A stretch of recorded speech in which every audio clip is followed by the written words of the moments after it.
Lesson 19 है हमारे पास यहाँ vocabulary of middle English and moving towards standardisation, कि हमें ये बताया गया कि ओल्ड इंग्लिश से मिडिल इंग्लिश में जब हम आए तो क्या क्या चेंजिंग आई थी। ठीक है, पहले मिडिल इंग्लिश सिंटेक्स बताया गया कि levelling of inflection resulted in syntactic and semantic relationship that had been signalled by the ending on words now became ambiguous. कि ओल्ड इंग्लिश में ये होता था ना कि वर्ड की एंडिंग से हमें पता चलता था कि उसका ग्रामेटिकल फंक्शन क्या है, लेकिन मिडिल इंग्लिश में क्या हुआ, वो एंडिंग खत्म होगी। अब हमें पता ही नहीं था कि उसका मीनिंग क्या बन रहा है, उसका सेंटेंस का स्ट्रक्चर क्या बन रहा है, कि उस वर्ड को हमने कहाँ लगाना है। ये ओल्ड इंग्लिश में होता था, लेकिन मिडिल इंग्लिश में ये जो आई थी ना, ये तब्दीलियाँ जो आई थी, इनकी रिजल्ट ये हुआ था कि सिंटैटिक और सिमेंटिक रिलेशनशिप पे बहुत ज़्यादा असर पड़ा था। सिंटैटिक मतलब स्ट्रक्चर पे, हमें स्ट्रक्चर नहीं पता चलता था कि उस वर्ड को हमने कहाँ फिट करना है, और सिमेंटिक उसके मीनिंग पे। ठीक है, then in Old English the grammatical function of two consecutive nouns were clear from their ending। ये मैंने पहले बताया कि ओल्ड इंग्लिश में ये होता था कि अल्फाज के आखिर से पता चलता था कि किस काम के लिए इस्तेमाल हो रहे हैं। ठीक है, whereas in middle English their function might became uncertain. लेकिन मिडिल इंग्लिश में ये हुआ कि ये चेंजिंग ख़त्म होगी, जिसकी वजह से अब हमें ये सब कुछ गैर यकीनी था कि हमें नहीं पता था कि उस वर्ड का क्या काम है उस सेंटेंस में। ठीक है, this is the time when we noticed a shift from a highly synthetic stage of Old English to a highly analytical stage of late Middle English। ये वो टाइम था जब हम एक वाज़ह तब्दीली नोटिस कर सकते थे। कहाँ से? ओल्ड इंग्लिश के सिंथेटिक स्टेज से लेकर मिडिल इंग्लिश के एनालिटिक स्टेज तक हम वाज़ह तब्दीली नोट कर सकते थे इस टाइम पीरियड के दरमियान। ठीक है, सिंथेटिक स्टेज वो था कि जब हम लैंग्वेज में चेंज करते हैं ग्रामेटिकल तरीके से, कि ग्रामर कैसे चेंज हुई, और एनालिटिकल चेंज वो था कि हम लैंग्वेज में चेंज देखते हैं वर्ड ऑर्डर से, कि क्या क्या टेक्स्ट वगैरह चेंज हुआ। ठीक है, then the process of development can be seen in Peterborough Chronicle के। एक पीटरबोरो क्रॉनिकल एक बुक थी जो 1070 से 1154 के दरमियान लिखी गई थी। इसमें हम आराम से इसको रीड करें तो आराम से हमें पता चल जाएगा कि ओल्ड इंग्लिश से मिडिल इंग्लिश तक किस हद तक इंग्लिश चेंज हुई, इंग्लिश लैंग्वेज में क्या क्या तब्दीलियाँ आई हैं। ठीक है, This text of Anglo-Saxon Chronicle spans the period from Old English to early Middle English। कि ये हमें एंग्लो सैक्सन से लेकर मिडिल इंग्लिश तक, एंग्लो सैक्सन तब ओल्ड इंग्लिश में थे, फिर मिडिल इंग्लिश तक ये वर्ड टू वर्ड हमें बताएगी। वर्ड टू वर्ड हम रीड करें तो हमें पता चल जाएगा, स्टार्ट से हम बुक रीड करें तो हमें पता चलेगा कि ओल्ड इंग्लिश में क्या क्या वर्ड यूज़ होते थे, क्या ऑर्डर यूज़ होता था। लेकिन अगर उसे हम एंड से पढ़ें तो फिर हमें पता चलेगा कि मिडिल इंग्लिश में क्या क्या इन्फ्लेक्शंस आई हैं। ठीक है, first a significant loss of inflection. पहले तो हम ये गौर करेंगे कि क्या क्या तब्दीलियों का खात्मा हुआ था। Then afterward a corresponding rigidity of word order is making clear the direction of cause and effect. फिर हम ये भी नोटिस कर कॉज एंड इफेक्ट भी हम पढ़ सकते हैं कि क्या क्या मतलब ओल्ड इंग्लिश में ऐसी क्या तब्दीलियाँ थी जिसकी वजह से जिसका इफेक्ट मिडिल इंग्लिश पे पड़ा था। ठीक है, फिर इसमें आगे हमें बताया गया this change which affect the grammatical structure of English after the Norman conquest were not the result of contact with the French language. कि मिडिल इंग्लिश में जो ग्रामेटिकल स्ट्रक्चर चेंज हुआ था, जो ग्रामर चेंज हुई थी, वो नॉर्मन की वजह से नहीं हुआ था। मतलब हमें पता था मिडिल इंग्लिश में फ्रेंच आ गई थी, फ्रेंच लैंग्वेज आ गई थी जो नॉर्मन्स लेके आए थे, लेकिन इन्होंने ग्रामर को नहीं अफेक्ट किया था। ठीक है, वो वैसे ही इंग्लिश में तब्दीलियाँ आती गई थी, लेकिन ग्रामर फ्रेंच की वजह से अफेक्ट नहीं हुई थी। ये बात याद रखनी है। Then certain idioms and synthetic usage that appear in the Middle English are clearly the result of such contact। ये जो कॉन्टैक्ट था, नॉर्मन आ गए थे, नॉर्मन ने माइग्रेशन की थी इंग्लैंड में उन्होंने सेटल हो गए थे ना, ये इसका इफेक्ट पड़ा था इडियम्स पे कि न्यू वर्ड्स आ गए थे लैंग्वेज में, और यूजेज सिंथेटिक यूजेज पे कि उसको कैसे वर्ड स्ट्रक्चर जो होता है कि पहले नाउन लगाना है फिर वर्ब, उस पर इसने असर डाला था, इसने ग्रामर पे नहीं असर डाला था। ठीक है, देन इस टॉपिक को आप रीड आउट कर लीजिएगा, इसमें मेन तो यही चीज़ें थी। देन अगला टॉपिक है हमारे पास topic 92 Middle English vocabulary. Loss of inflection and simplification of grammar was indirectly due to the use of French. कि जब फ्रेंच आई थी, ये जो तब्दीलियों का खात्मा हुआ था और ग्रामर बिल्कुल सादी हो गई थी, ये फ्रेंच की वजह से हुई थी। But for the vocabulary it was much more direct. लेकिन ये वोकेबलरी पे वर्ड्स पे इसने डायरेक्ट असर नहीं किया था, कि ऐसे नहीं हुआ था कि मतलब फ्रेंच आई है, आज फ्रेंच ने माइग्रेशन की है इंग्लैंड में और अगले दिन सब ने फ्रेंच वर्ड बोलना स्टार्ट कर दिया इंग्लैंड में। ऐसे नहीं हुआ था, उसने डायरेक्ट नहीं किया था, आहिस्ता आहिस्ता। ठीक है, this two language lived side by side for such a long period and had such intimate relation that are considerable transfer of word. ठीक है, मतलब फ्रेंच का इंग्लिश पर ख़ास तौर पर वर्ड्स के लिहाज से बहुत ज़्यादा असर था। ठीक है, दोनों ज़बानें काफ़ी अरसे तक एक साथ इस्तेमाल होती रही थी, जिसकी वजह से उन्होंने एक दूसरे के वर्ड को एक्सचेंज करना स्टार्ट किया। मतलब इंग्लिश के बहुत सारे वर्ड फ्रेंच में चले गए, फ्रेंच के बहुत सारे वर्ड इंग्लिश में आ गए। ठीक है, नेचर ऑफ इंटरचेंज के किस किस वजह से हुआ था? म्यूचुअल एंड फ्रीक्वेंट कि ये तब्दीली बाहिमी और आम थी। नो कंपैरिजन हिस्ट्री कि हमें तारीख में और कोई ऐसी मिसाल नहीं मिलती जिसमें इस कदर चेंज आया हो कि एक लैंग्वेज ने दूसरी लैंग्वेज को इस कदर इन्फ्लुएंस किया हो। ठीक है, देन नदर सडन और नॉट इमीडिएटली कि ये तब्दीली ना फौरी थी, ना फौरी तौर पर हुई थी और ना ही आसानी से नज़र आने वाली थी। बिगिन स्लोली कि आहिस्ता आहिस्ता आई थी। हैड अ वेरिंग टेम्पो कि हम आराम से वेरिंग देख सकते हैं कि पहले एक वर्ड था, फिर थोड़ा सा उसने फ्रेंच की वजह से उस वर्ड को हमने चेंज किया, फिर थोड़ा सा और चेंज किया, फिर थोड़ा सा और चेंज किया कि ये एक वेरिंग प्रोसेस था, डायरेक्ट नहीं हुआ था। Then fashion meals and social life है कि जब फ्रेंच आए थे। ठीक है, since upper class set the standard in French. अब देखें, इंग्लैंड में फ्रेंच ने अपनी हुकूमत कर ली है, गवर्नमेंट की लैंग्वेज फ्रेंच है, अपर क्लास की लैंग्वेज फ्रेंच है।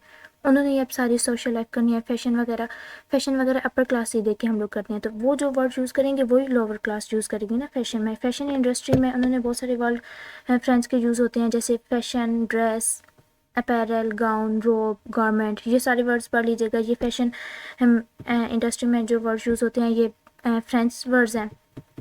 देन बहुत सारे वर्ब्स थे जो कलर्स नेम है, जैसे ये brown, blue, scarlet, saffron, russet, ये सारे फ्रेंच थे, फ्रेंच वर्ड्स हैं। ये सारे फ्रेंच वर्ड्स पढ़ लीजिएगा। फिर एग्जांपल्स फ्रॉम डोमेस्टिक लाइफ के आम रोज़मर्रा की ज़िंदगी में भी फ्रेंच वर्ड्स हमने बोलना स्टार्ट कर दिए थे इंग्लैंड में, जैसे कर्टेन, काउच, चेयर, कुशन, ये सारे फ्रेंच वर्ड्स थे। Then example from government administration, French rule for more than 20 years, so we have got many words कि फ्रेंच जो थे ना, उन्होंने तकरीबन 200 साल तक इंग्लैंड पे हुकूमत की है। ये अपने टाइम पीरियड याद रखना है।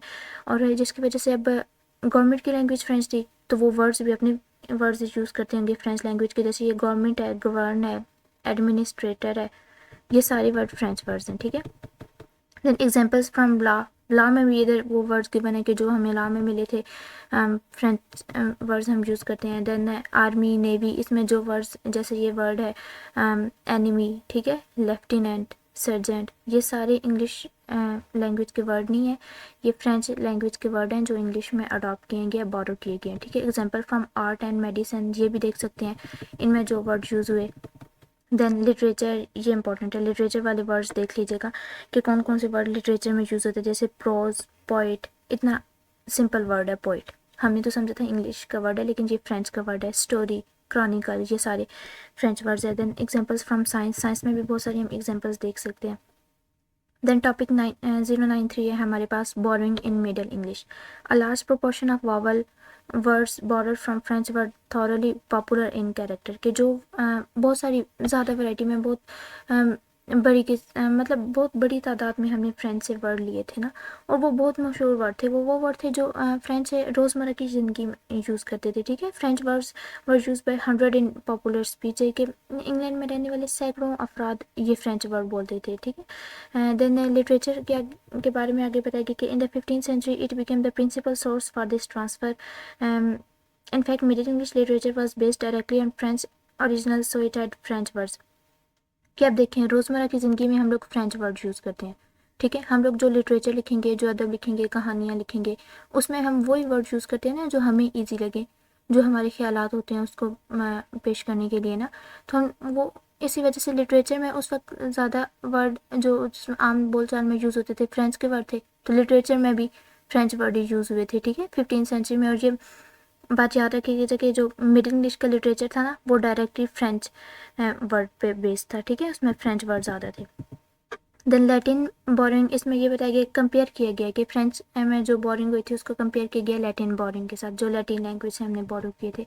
Latin boring differ from the French, they were less popular, के जो हमने लैटिन से वर्ड बोरो किए थे वो कम थे, फ्रेंच वाले ज़्यादा थे। बहुत ज़्यादा जो इंग्लिश लैंग्वेज को इन्फ्लुएंस किया वो फ्रेंच थी। ठीक है, लैटिन तो कम ही थे। They gained admission generally through the written language, ये इन्होंने कैसे इस लैंग्वेज में शामिल होना स्टार्ट किया था, रिटर्न पर्पज से, क्योंकि रिटर्न लैंग्वेज हमारी उस वक्त इंग्लैंड की रिटर्न लैंग्वेज थी ना लैटिन। जब फ्रेंच आ गए थे उस वक्त भी राइटिंग में अक्सर ये ज़्यादातर लैटिन ही यूज़ करते थे। ठीक है, Latin was spoke spoken among men of learning and ecclesiastic, so certain words came directly into spoken. कि जो लैटिन लैंग्वेज थी ना, ये बहुत सारे उलमा और जो मजहबी अफराद थे ना, वो ज़्यादा यूज़ करते थे, ठीक है। बहुत कम लोग ये यूज़ करते थे लैटिन, ठीक है। मैं जैसे इधर एक एग्जांपल दी हुई है कि एक बुक गिवन है हमें, ठीक है, बाइबल की एक फॉर्म है, वो गिवन है, उसमें एक वर्ड है ट्रिवेसिया। इसमें अब कहा गया कि इसकी ट्रांसलेशन इन्होंने लैटिन में की है, ठीक है। इस वर्ड की ट्रांसलेशन फ्रेंच में उनको इसका स्पेसिफिक वर्ड नहीं मिला, इसकी ट्रांसलेशन का इंग्लिश में भी नहीं मिला, तो इसकी ट्रांसलेशन, इसका जो मीनिंग था ना, वो लैटिन है, ठीक है। Then in 14th and 15th century were specially prolific in Latin borrowing के जो 14 और 15 सेंचुरी थी उसमें फ्रेंच से हमने ज़्यादा वर्ड्स बोरो किए थे, ठीक है। देन राइज इन द एक मिनट, हाँ, टॉपिक 94 है हमारे पास, राइज ऑफ स्टैंडर्ड इंग्लिश, ठीक है। कि इंग्लिश फिर पहले तो हमने अभी डिस्कस किया कि लैटिन ने क्या इम्पैक्ट किया, फ्रेंच ने क्या इम्पैक्ट किया। अब हम लोग पढ़ेंगे कि इंग्लिश ने फिर दोबारा कैसे अपनी मतलब अपनी जगह, अपनी मकाम पे वापस आई थी, ठीक है। इन the 15th century it won a general recognition and since then it is recognized standard in both speech and writing। कि 15th सेंचुरी में प्रॉपर फिर लोगों ने, जब वो फ्रेंच वगैरह अलग हो गए थे, उनसे कट ऑफ कर लिया था, तो फिर लोगों ने ना बातचीत में भी, स्पीच में भी और राइटिंग में भी इसको इंग्लिश को यूज़ करना स्टार्ट कर दिया था, ठीक है। ये मेन कहाँ से स्टार्ट किया था, ईस्ट मिडलैंड एक डिस्ट्रिक्ट था वहाँ इंग्लैंड में, वहाँ मेन उन्होंने पहले इंग्लिश को बोलना स्टार्ट किया था। East Midland contribute to the most formation of this standard, के सबसे मेन रोल जो इंग्लिश के राइज ऑफ इंग्लिश स्टैंडर्ड में हुआ है ना, वो ईस्ट मिडलैंड ने किया था, ठीक है।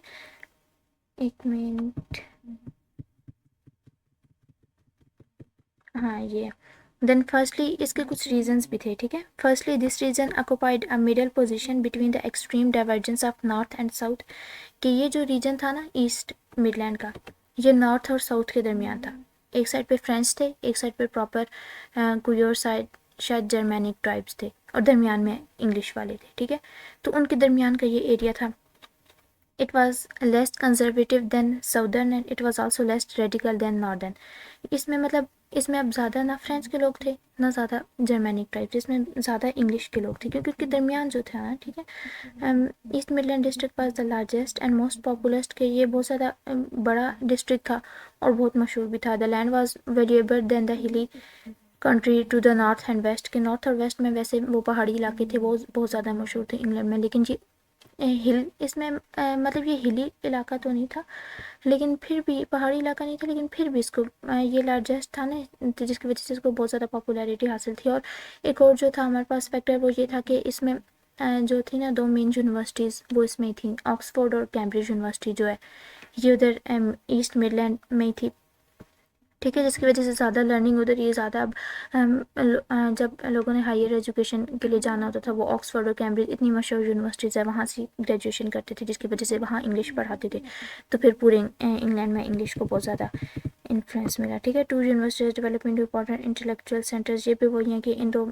यूनिवर्सिटीज़ ने ना इल्मी मराकज़ में बहुत अहम किरदार अदा किया। देन टॉपिक 95 है हमारे पास, इंपॉर्टेंस ऑफ लंदन स्टैंडर्ड, कि लंदन की वजह से इंग्लिश को क्या इंपॉर्टेंस मिली, ठीक है। By far the most influential factor in rise of standard was importance of London as a capital, कि जब इंग्लैंड का लंदन को एज अ कैपिटल उन्हें एक्सेप्ट कर लिया था इंग्लैंड का, फिर भी बहुत सारा उसकी वजह से बहुत ज़्यादा फ़ायदा मिला था इंग्लिश को, ठीक है। इसके क्या रीज़न थे, कि the political capital of England, ये दारुल हुकूमत था इंग्लैंड का, जिसकी वजह से बहुत से पॉलिटिकल लीडर्स इंग्लैंड में ही रहते थे। उनके जो इजलास वगैरह होते थे, जो जलसे वगैरह होते थे, वो जो स्पीक यूज़ करते थे, जो लैंग्वेज यूज़ करते थे, वो इंग्लिश थी, जिसकी वजह से लोअर क्लास ने भी, ज़्यादा मेजॉरिटी ने इंग्लिश को बोलना स्टार्ट किया। Then commercial centre of England, लेन देन भी सारी लंदन में ये जो लंदन था ना, ये कमर्शियल सेंटर था इंग्लैंड का, सारे लेन देन वाले मामला लंदन में होते थे। Then seat of court of highest judicial tribunals, के जो मेन जज वगैरह थे, जो ज़्यादा हाईली रैंक पर्सन थे ना, जो जिनके पास ज़्यादा रैंक था, लेफ्टिनेंट हो गया, कर्नल, कैप्टन, पायलट, डॉक्टर, ये सब कुछ इनके जो रेजिडेंसीज थी लंदन में ही थी, ठीक है, जो कि कैपिटल था। Then focus of the social and intellectual activities है, कि जो अब एज अ कैपिटल लंदन ही तमाम सोशल और जो इंटेलेक्चुअल है, ये इल्मी मराकज़ की एक्टिविटीज़ होती थी, उस पर वही ज़्यादा फोकस करता था लंदन में ये सारी चीज़ें मौजूद थी ना, जिसकी वजह से फिर इंग्लैंड को ज़्यादा मेजॉरिटी हासिल हुई। देन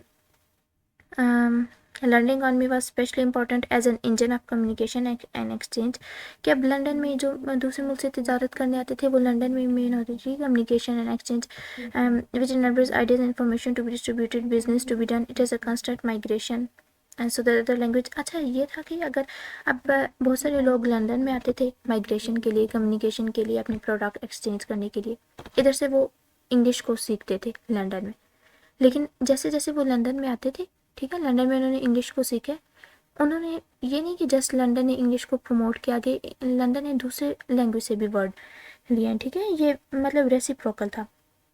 जो माइग्रेशन के लिए आ रहे थे वो लंदन की लैंग्वेज पे अपना इन्फ्लुएंस कर रहे थे, और जो लंदन की लैंग्वेज थे वो माइग्रेशन वालों पे अपना इन्फ्लुएंस कर रही थी, असर डाल रही थी, ठीक है। So the history of standard English is almost a history of London. हम ऐसे कह सकते हैं कि जो इंग्लिश की हिस्ट्री है ना वो लंदन की हिस्ट्री है, ठीक है। स्टैंडर्ड इंग्लिश की हिस्ट्री है वो, उसको लंदन की हिस्ट्री का नेम दे सकते हैं। Then spread of London standard in the later part of 15th century, 15th century के एंड में the London standard has been accepted.